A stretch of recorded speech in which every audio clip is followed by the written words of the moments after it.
Let's finish off beautifying the exterior of our Xterra.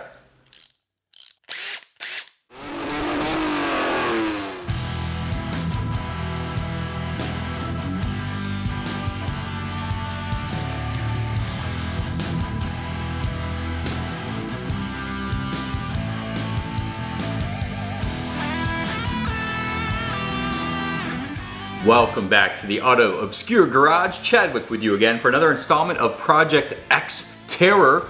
That is our 2008 Nissan Xterra Off-Road. On this episode, we take care of what we started last time. We start churching up the truck a little more. We got to work on that exterior. We've got some paint correction to make. We got to paint some wheels. We got stuff to do to this truck that's going to help it look a little more passable. Yes, budget overland trucks can look good, or better than when we got them. So let's get in the garage. Not really getting dirty. Let's get a little more shiny. It looks like a combat zone back here on the rear driver's side door. And truthfully, it looks like that because I've thrown everything at this egg damage. It's been months on there, the owner said, before he even sold it to me. So yeah, plenty of time for that egg to cause irreversible damage. Really, the answer is to strip and spray the door again. Is that in the budget? Absolutely not. I've tried everything from vinegar to isopropyl alcohol to heat guns to steam, everything. And the only thing that had some modicum of success has been applying a wet sand job. So I used 2000. It got it a little bit down here. This was pretty bad down here. And I got it to kind of give up a little bit. I know it's not going to be perfect. I want to make it disappear as much as possible. Back here on the fender flare is the absolute worst. You can see that. It's just absolutely melty egg going up and down here. So I'm going to try a more aggressive, I don't want to go too hard because I do not want to respray the whole door. So I think I'm going to try a 1500 wet sand on the entire door. Then we'll do a 2025 3000 sand to bring it back going light because I don't want to eat through this clear.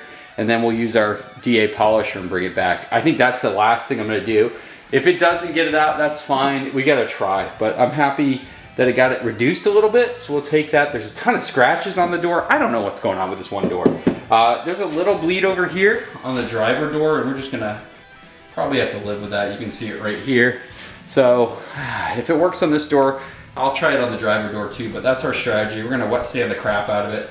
Go for a 1500 to start.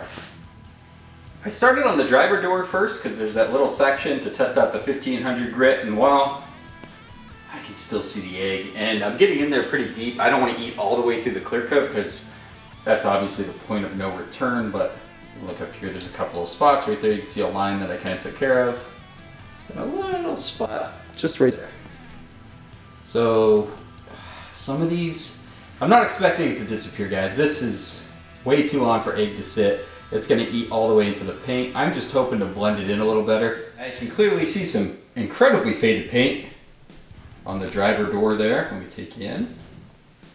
So yeah, you can still kind of see where the egg was. Again, when I polish this back, I just hope it subdues it because look how much it stands out there.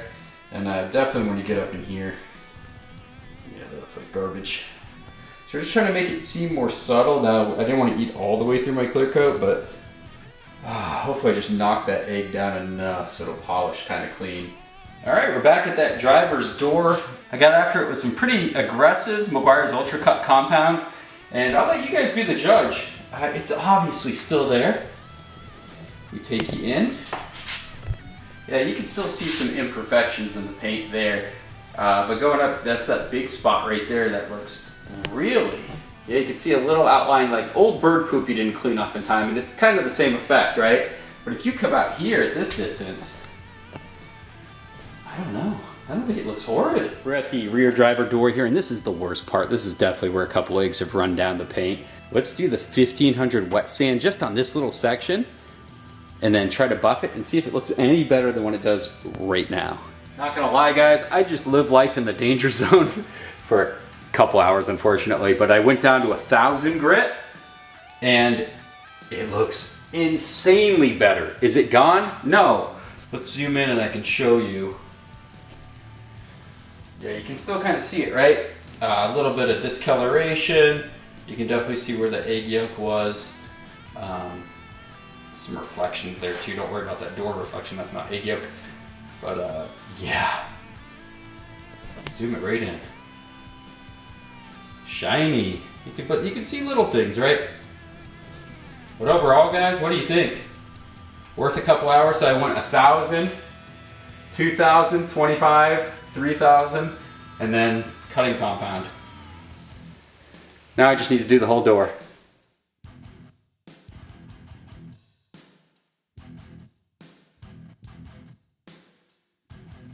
All right, we're gonna try to make this paint shine again. I don't know why. I'll probably destroy it on a trail.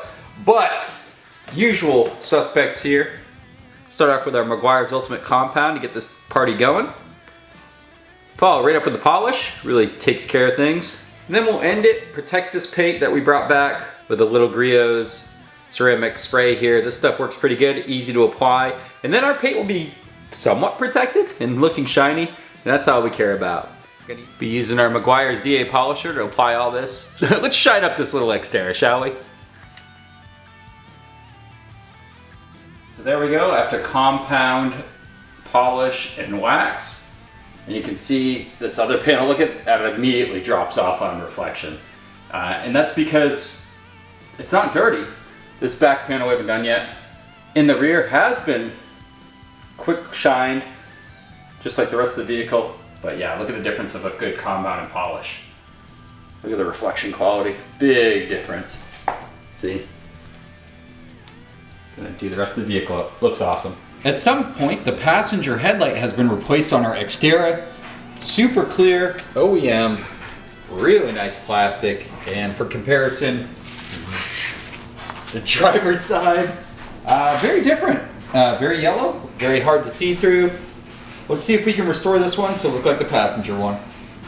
All right, let's hit this headlight with some Ultimate Compound, see if we can't convince it to be shiny.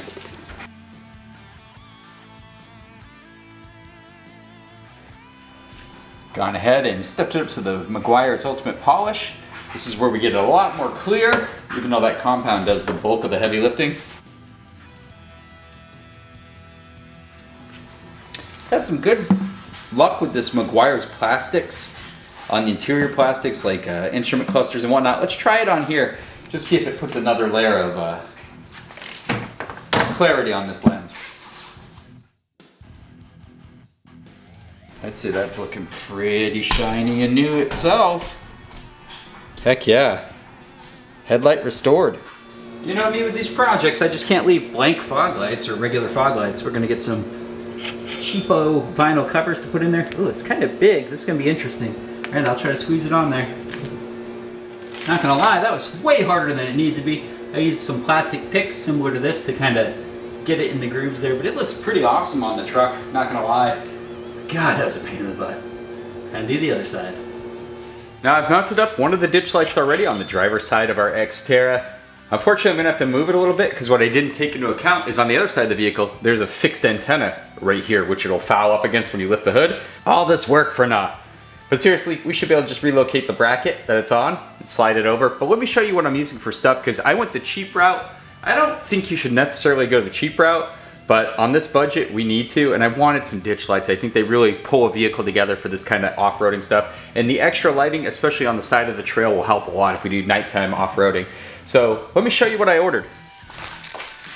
So I ordered these lights just off of eBay. Nothing specific, they're just kind of generic. Good price on them, good reviews.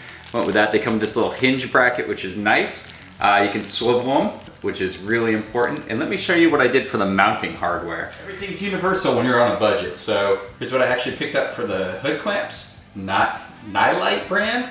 Sure. It was just around 10 bucks for the pair. There's a pair in here. So we'll go ahead and use these. But let me show you what you need to do to modify them for what you're going for. So to actually attach the pod light to your truck, you're gonna need something like this. It's got these little screws on the bottom and that little plate, which is currently sideways. So you gotta line all that up, clamp it down on the hood. Now this one I purchased was like $10. It was like half off. It has this like mounting, like extra bracket on it, which I don't like. You can actually undo all this, and you can use this little screw here to hold your light on. So this is totally workable. Silver was the cheapest, but you kind of don't see it because of the rubber anyway. So we're gonna take this top part off first, and then we'll just use this clamp down here to attach our pod lights. I remove that extra bracketing. We're not gonna be using that, so we can toss that aside, keep it for parts. We will be using this one center screw here that was in the middle of that bracket, because that's how we're going to attach our new bracket. And what we're left with is the clamp mount here by itself. This is what we're going to use to secure our bracket and pod light to the hood of our Xterra. What makes things a little challenging with the Xterra is the cowl comes up right here, and starting right here, there's a little big gap right here where the hinge is, a little bit of a gap, and then up here it's pretty tight, so we're probably going to foul this plastic a little bit. That's just life. You know, we're gonna have to deal with that. The one thing to be aware of if we do put our pod out here, which is an ideal location, is it is gonna foul against this antenna. So we wanna move just a little bit inside of there with the bracket so the light will clear this when you put your hood up. Now to mount the bracket, I find that it's really hard to do it from this position. You can kinda loosen it a little early and try to find like ideal locations, right? Let me zoom in so you can kind of find that ideal spot, which is probably gonna be right there or so. And when you do that, it's really hard to get under here to access it. And even with the hood propped open on the factory prop rod, there's not enough clearance to get to the little teeny screws you got to adjust on the bottom of there. So I used a broom to prop the hood all the way up, like all the way in the upright position, and that was enough for me. So let me prop the hood open now. With our broomstick modification in place, you can see the green right there. We do have a lot more open hood access to get to where we need to go. It's just right back here.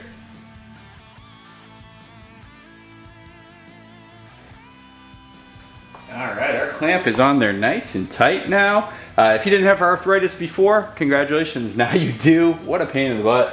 I like that location. Some couple things to think about. Once you get your final location and you really like it, it's not a bad idea to put a little Loctite on the backside of all three of these little screws, and that's to prevent them from backing off. You don't want your light to come loose on the highway, and God, I can't imagine it slams over here and just beats up the side of your truck, but not a bad idea to go revisit that. You also want to be happy, you want to check the clearance. So shut the hood a couple times, open, shut it, make sure it's not fouling too bad, and the whole thing will clear your antenna. That's the most important part of it.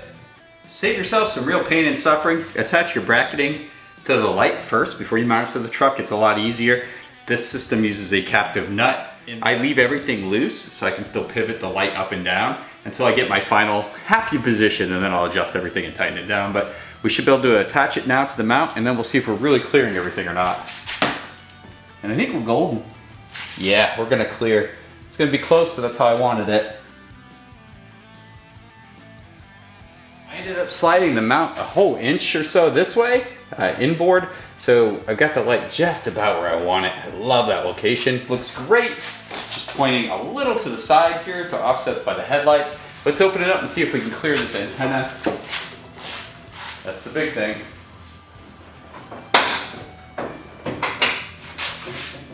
Perfect, look at that.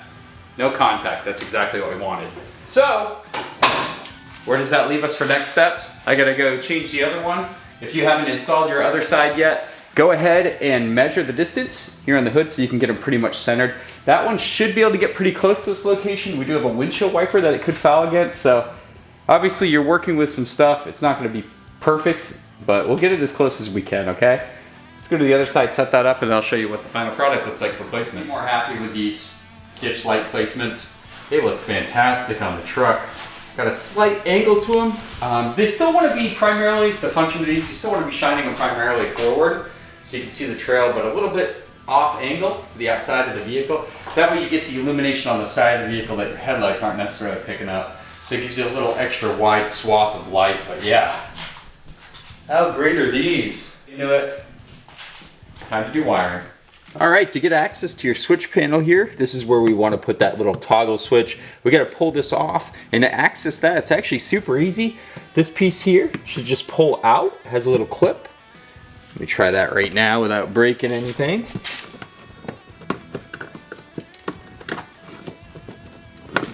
There we go.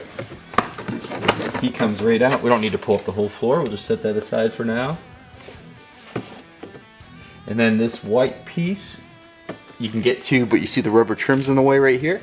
You can actually just pull your rubber trim out. There you go, it should just release from the pinch weld there. Slide that to the side, and that also should have just a clip holding it in. Nice and easy, you don't want to be breaking your plastics.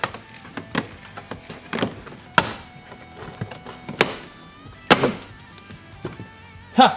Someone's been in here before me because that screw is missing. So there is one screw right here that retains this piece. That's kind of funny. And then there's a Back here, I think in this area is another clip, so just pull straight out. There we go. And that's enough room for me. Okay, to get these out, you just kind of pick up on those tabs in the back, and it slides out the back side. Yeah, it's definitely easy to take the bottom one out first. Here's our little blank button, so when we put the new one in, we'll install it through there. Here we are with our switch. Obviously you want to test everything before you run the switch. Yep, that works great. So you have a couple options. You can trace this wire back. It usually has a disconnect, which it does, and you can push that through the firewall, but I'm actually gonna it's got 5 spade connectors. I'll take a photo of how these connectors are so I can replicate that on the inside, but those will be really easy to slide through the firewall hole. So I'm just gonna disconnect this from negative battery. It doesn't have voltage going to it, and then I'm just gonna push those wires one by one, wire it on the backside. To install our new spotlight switch there, it actually goes from the front. It's a little larger because it has this kind of rocker toggle effect to it. So you don't load it through the back like you would a stock one. It just kind of clips in from the front. It's actually made for this vehicle, so it fits the spot perfectly. Reconnect your negative and positive cables to your battery, and your spotlight should illuminate. Let's check it out. Oh yeah. You can see the bright yellow glow here on the ceiling. That is awesome. We're gonna snap this all back together now. A little silly that that blue light is on all the time, but you know, it's a little LED. It's not gonna drain your battery or anything.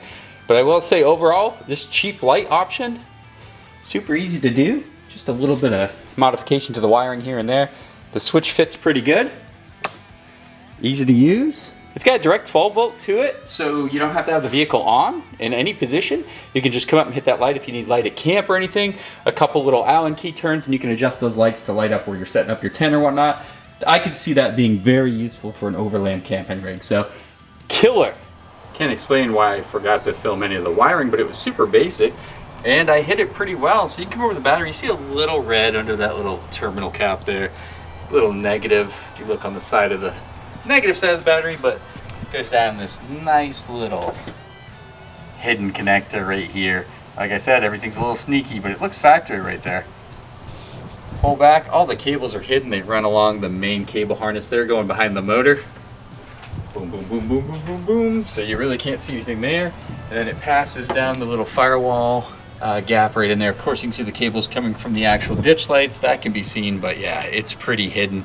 And it comes through as you saw in the interior. So yeah, nice little sneaky job here, guys. Working on the Xterra OEM wheels here.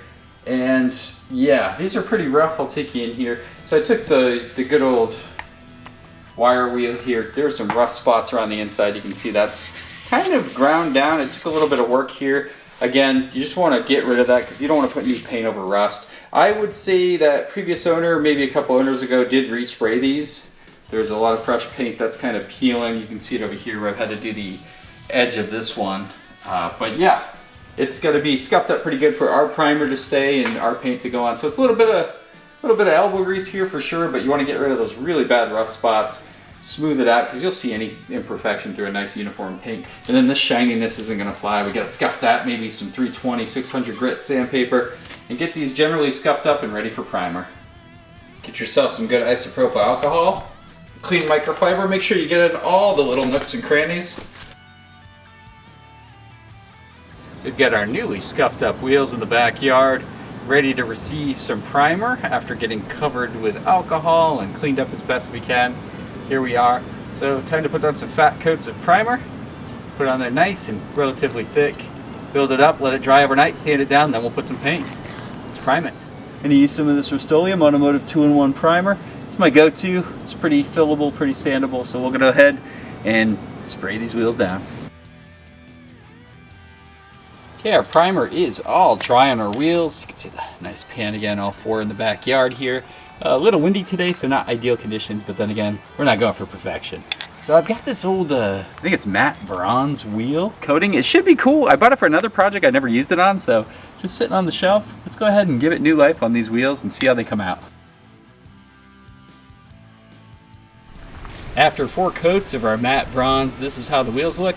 I think they look great. There's definitely some imperfections, some fuzz from the primer I didn't sand, but you know, It is what it is. I think they look great for what they were. I was going to put a clear on them, but you know what? I'm just going to run them as painted.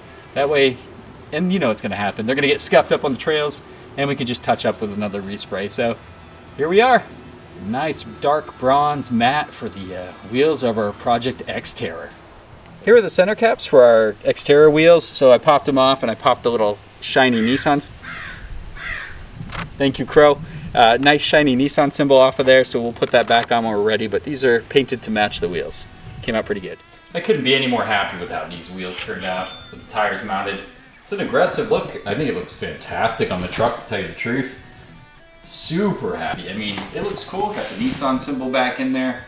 It all looks really good. Tires look pretty aggressive, should prove themselves well on the trail portion.